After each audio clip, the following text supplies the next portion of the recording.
Donner une face humaine à ce chien fils d'une louve, et ce sera Javert. Javert était né dans une prison d'une tireuse de cartes dont le mari était aux galères. En grandissant, il pensa qu'il était en dehors de la société et désespéra d'y rentrer jamais. Il remarqua que la société maintient irrémissiblement en dehors d'elle deux classes d'hommes, ceux qui l'attaquent et ceux qui la gardent. Il n'avait le choix qu'entre ces deux classes. En même temps, il se sentait je ne sais quel fond de rigidité, de régularité et de probité, compliqué d'une inexprimable haine pour cette race de bohèmes dont il était. Il entra dans la police. Il y réussit. À 40 ans, il était inspecteur. Il avait dans sa jeunesse été employé dans les chiourmes du Midi. Avant d'aller plus loin, entendons-nous sur ce mot face humaine que nous appliquions tout à l'heure à Javert. La face humaine de Javert consistait en un nez camard, avec deux profondes narines vers lesquelles montaient sur ses deux joues d'énormes favoris.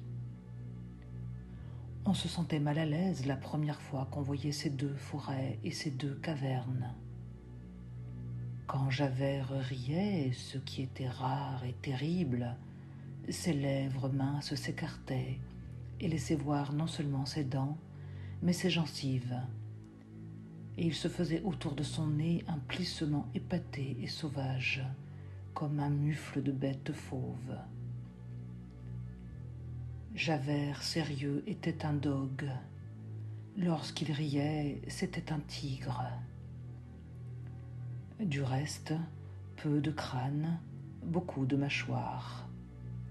Les cheveux cachant le front et tombant sur les sourcils, entre les deux yeux un froncement central permanent, comme une étoile de colère.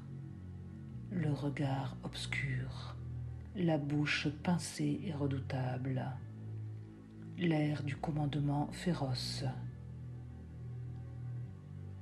Cet homme était composé de deux sentiments très simples et relativement très bons, mais qu'il faisait presque mauvais à force de les exagérer.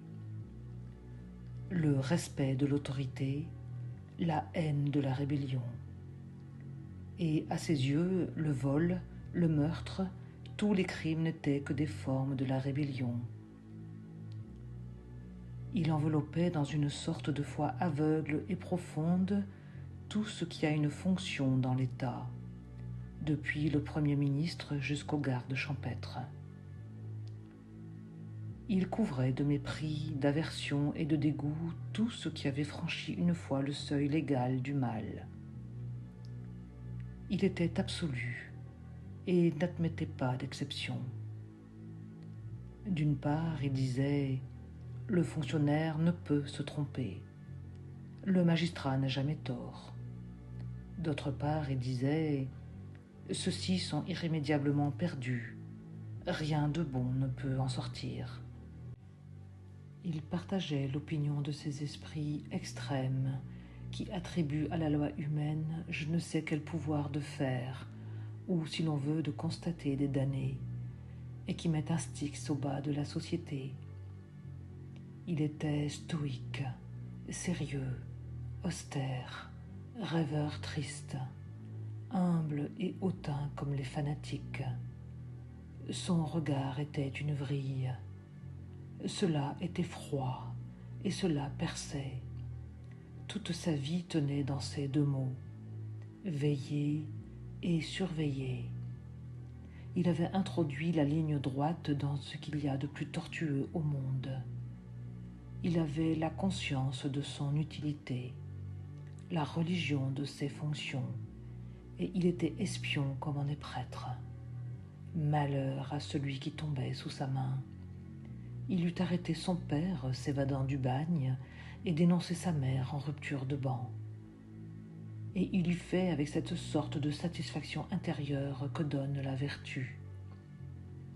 Avec cela, une vie de privation, d'isolement, l'abnégation, la chasteté, jamais une distraction. C'était le devoir implacable, la police comprise comme les Spartiates comprenaient Sparte.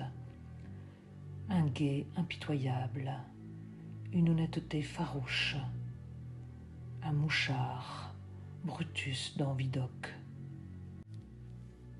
Javert était un symbole. On ne voyait pas son front qui disparaissait sous son chapeau. On ne voyait pas ses yeux qui se perdaient sous ses sourcils. On ne voyait pas son menton qui plongeait dans sa cravate. On ne voyait pas ses mains qui rentraient dans ses manches. On ne voyait pas sa canne qu'il portait sous sa redingote. Mais l'occasion venue, on voyait tout à coup sortir de toute cette ombre, comme d'une embuscade, un front anguleux et étroit, un regard funeste, un menton menaçant, des mains énormes et un gourdin monstrueux. À ces moments de loisir, qui étaient peu fréquents, tout en haïssant les livres, il lisait, ce qui fait qu'il n'était pas complètement illettré. Cela se reconnaissait à quelque emphase dans la parole. Il n'avait aucun vice, nous l'avons dit. Quand il était content de lui, il s'accordait une prise de tabac. Il tenait à l'humanité par là. Tel était cet homme formidable. Il personnifiait la justice, la lumière et la vérité dans leur fonction céleste d'écrasement du mal. Il avait derrière lui et autour de lui, à une profondeur infinie, l'autorité, la raison, la chose jugée, la conscience légale, la vindicte publique, toutes les étoiles. Il protégeait l'ordre, il faisait sortir de la loi la foudre, il vengeait la société, il prêtait main forte à l'absolu, il se dressait dans une gloire. Il y avait dans sa victoire un reste de défi et de combat. Debout, altier, éclatant, il étalait en plein azur la bestialité surhumaine d'un archange féroce. L'ombre redoutable de l'action qu'il accomplissait faisait visible à son poing crispé le vague flamboiement de l'épée sociale.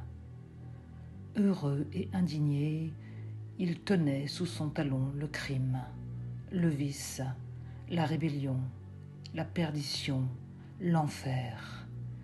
Il rayonnait, il exterminait, il souriait, et il y avait une incontestable grandeur dans ce Saint-Michel monstrueux. Javert, effroyable, n'avait rien d'ignoble.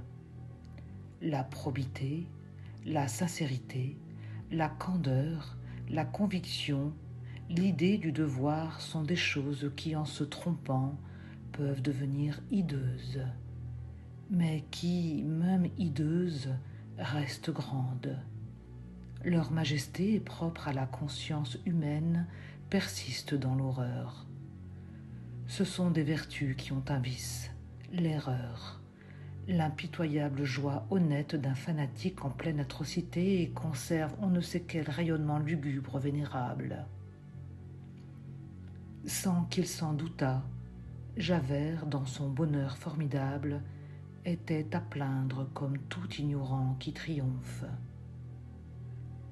Rien n'était poignant et terrible comme cette figure où se montrait ce qu'on pourrait appeler tout le mauvais du bon.